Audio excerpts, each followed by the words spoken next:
Um, it's a privilege for me to be part of this inaugural webinar of the Arab International Women's Forum. And as you rightly said, World Bank is very honored to be partnering with the Arab International Women's Forum. And I, in my capacity that I have been here for 3 years, I have really enjoyed working with this particular platform. Given the importance of women's economic empowerment agenda for the World Bank, and also something which is a personal priority for me as well in my current capacity. So I'll try to make some introductory remarks to kind of a broad brush quickly, because the number of challenges our countries are facing are enormous and things are not getting better. So I think it's very important that I reflect quickly on where we are and where we want to go. The challenges are generally of a structural nature, which require a longer-term commitment to change. But there are also many of these challenges that we see aggravated by the current COVID-19 crisis. Finally, I will try to also bring in some examples of what and how the World Bank Group is supporting the quest for increased gender equality and women empowerment in the region. While the job creation is low in Iraq, Jordan, and Lebanon, additional barriers exist for women. Instability, crisis, and fiscal constraints compound the problem of job creation for all.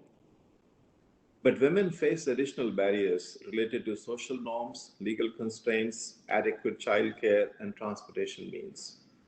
The digital economy can be an opportunity for women to work, since it allows women to work from home with flexible hours and helps overcome many of the constraints identified. Last week, the World Bank, in its first State of Mashreq Women report that was launched, we summarized the barriers to women's economic participation, combining a life cycle approach to analyze each constraint as it occurs at a particular critical point in a woman's life, while recognizing that this experience will be different for women of different socioeconomic backgrounds. It shows that labor force participation rates are lower for married women and those with young children, and calls for more effective policy action to lift existing barriers to women's labor force participation and promote a more egalitarian society overall. Let me quickly turn to the women's economic opportunities and challenges in the region prior to COVID-19. As we all know, a very vast literature shows that gender equality is good not just for women, but for the whole economies. Increased female economic participation contributes to inclusive growth and is key to help grow the middle class. A new World Bank report shows that if the world closed the gaps in lifetime labor earnings between women and men, it could achieve a gender dividend of $172 trillion. As a reason, MENA has the lowest female labor force participation in the world. Just 20% in 2019 compared to 73% for men. And unemployment among women is more severe than among men. Although low levels of economic participation are found in other countries within the region, Iraq and Jordan rank among the countries with the lowest female participation rates in the world, only after the war-torn Syrian Arab Republic and the Republic of Yemen. Less than 15% of women in Iraq and Jordan, only 26% in Lebanon are economically active. As the State of Mashreq Women report shows, that in all three countries, getting married and having children is associated with lower probability of participating in the labor market. Yet, there are noticeable differences across countries. In Iraq, participation in the labor market is low, irrespective of the family situation, and with rates never higher than 25%. In Lebanon shows much higher initial rates even after marriage, but this declines sharply when having children. As the youngest child reaches school age, women re-enter the labor force somewhat, but participation only recovers after the youngest child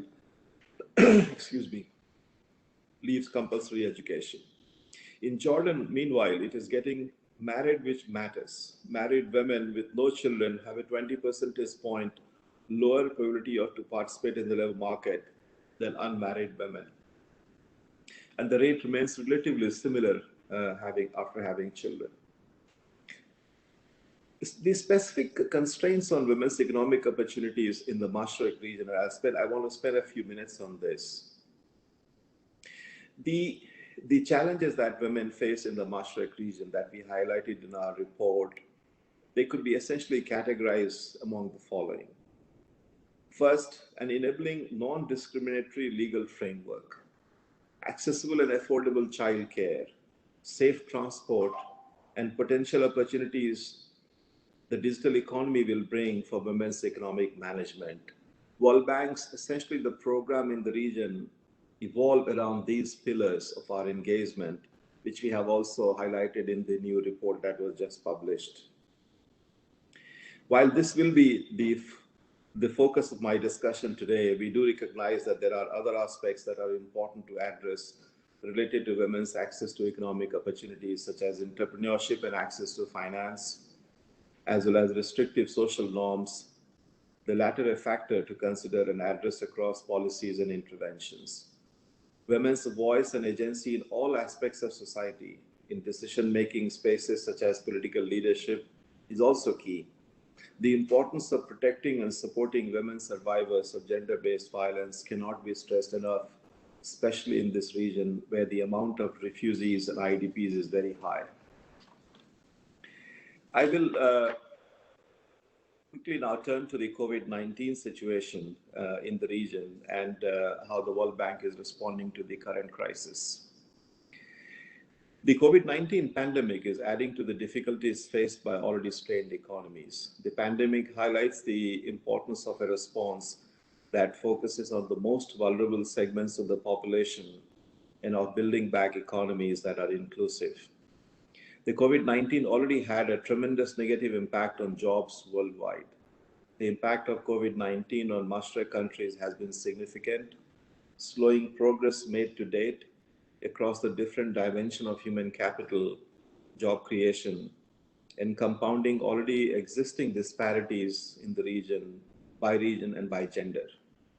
For example, the World Bank 2020, an assessment done by the World Bank this year, shows that jobs in the Mashreq that can be done from home is less than a third.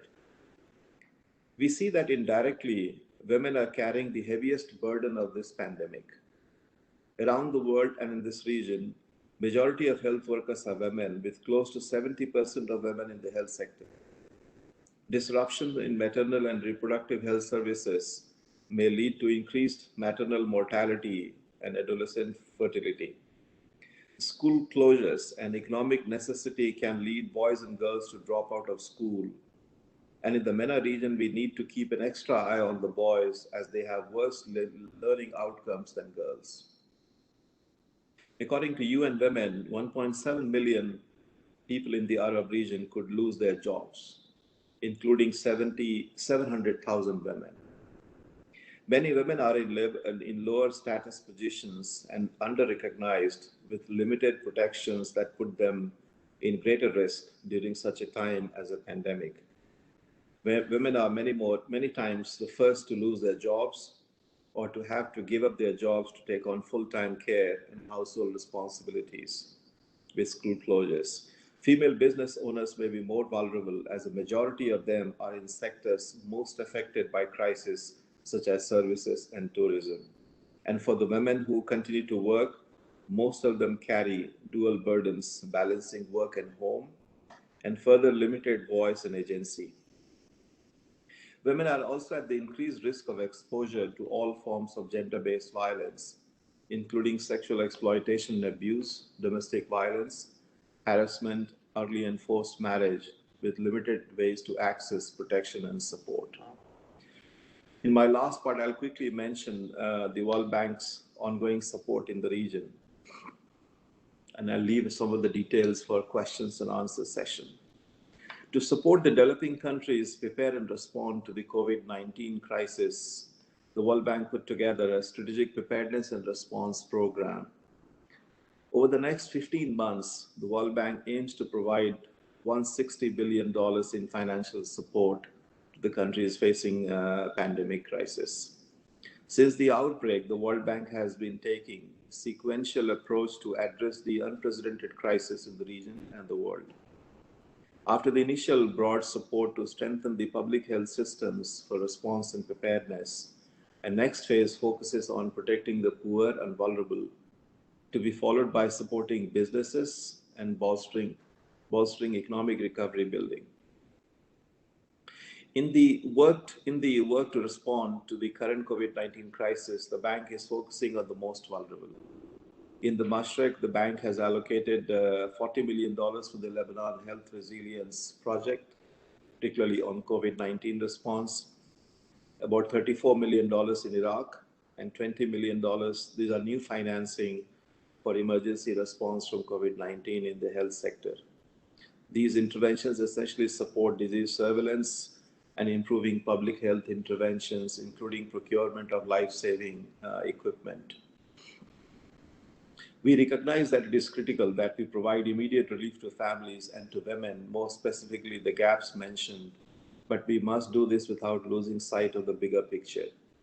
This means the need for more accelerated and deeper reforms towards long-term growth and economic prosperity for people in the Mashreq. I'm personally committed to ensuring that we put women at the center of these efforts and trying to turn this crisis into an opportunity for more inclusive growth. In the immediate response to COVID-19, to strengthen the resilience of countries' health systems, we've included activities in the area of reproductive health care to build the capacity of health workers, taking into account the important role the women plays as emergency first responders, and encourage a participatory process in risk communications and community engagement that can respond to the different roles and practices of women and men when it comes to family hygiene and public health safety, all of which contribute to number one priority of combating and preventing the spread of COVID-19. Currently, we are focused on the delivery of cash assistance and social protection programs to populations at the risk of slipping into poverty and already vulnerable who are likely to fall into extreme poverty. The delivery of cash assistance will take place in the form of digital payments, which can support women's financial inclusion. This is especially the case in Jordan, where the share of women who have financial accounts or a mobile payment provider is less than half that of men. Where gaps exist in terms of understanding how families spend these funds and how it truly impacts the lives of women and lifts them from poverty, our projects will put in place mechanisms to monitor, evaluate, and report on gender differentiated results. Last week, our board of directors has approved a large financing package for supporting 270,000 households, poor households in Jordan. And we are working on a similar program for Lebanon, and we hope that we will have the board of directors approval by end of July. And we will build on an existing program we have in Iraq. So we aim to reach about 2.5 million poor people by a safety net program in the next few weeks, and with a very strong focus on women-aided households in all our countries, particularly Iraq, Jordan, and Lebanon. Since we began a bit late and I want to leave time for question and answers, I want to mention a few other things which are extremely important for this. We must ensure that a more resilient Iraq, Jordan, and Lebanon will emerge from this current pandemic, despite many challenges they faced even prior to the COVID-19 crisis. And for this to happen, we must approach our responses to COVID-19 with a long-term lens and through a multi-sectoral perspective. And here we are working across sectors to ensure that they integrate gender in a meaningful way and adapt it to the context of COVID-19. And I want to stress here a sector which is extremely important is the agriculture sector in Iraq, in Jordan, and in Lebanon, which can create tremendous opportunities for creating more resilient employment for women, for poor men. And given the situation in these countries of extremely low growth or high levels of recession, actually in 2020, one way to jumpstarting the economy, which creates more employment, including for women, would be to prioritize focus on agriculture and the agri-food sector. And that's exactly going to be the World Bank's support in these countries. And we are in discussion with the governments how we can mobilize more support for the farmers and for the organizations engaged in agriculture. In parallel to the large projects, we are also providing technical assistance across sectors, taking into the consideration changing context of this pandemic. For example, in Iraq, the team is providing expert advice on the draft law on domestic violence, which has been approved by the State Council for Women's Affairs. Let me close with a few words on how I see this particular region going forward and the role of all of us in this from a women's economic empowerment perspective. First, I think the women need to be at the center of the design and implementation of all policies and interventions. They cannot be an afterthought. They must be at the center of the policy-making process. And the COVID-19 pandemic provides an opportunity to ensure a stronger involvement of women in all phases of response to this pandemic. And this will be one of the recommendations that the World Bank is making and will continue to make to the governments in the region. It is also important to be inclusive of men and boys in efforts especially aimed to address gender gaps. It is important not to lose sight of identification and support to the most vulnerable segments of the population, recognizing that many women face overlapping disadvantages by being not only women of different socioeconomic status, but they may also be of single heads of households, refugees, rural, ethnic, or religious minority. So the inclusion is going to be extremely important requirement for the World Bank's support to these countries, particularly in terms of social protection and social assistance.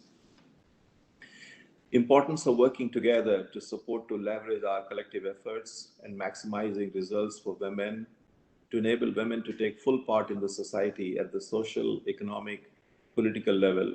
We need to work across sectors and with a wide range of stakeholders, including civil society and the private sector, which is the main engine for job creation. So I want to close by saying that it is the World Bank's commitment to work with all these civil society organizations, particularly organizations working for women's economic empowerment. I invite you to work with the World Bank in our program supporting Iraq, Jordan, and Lebanon.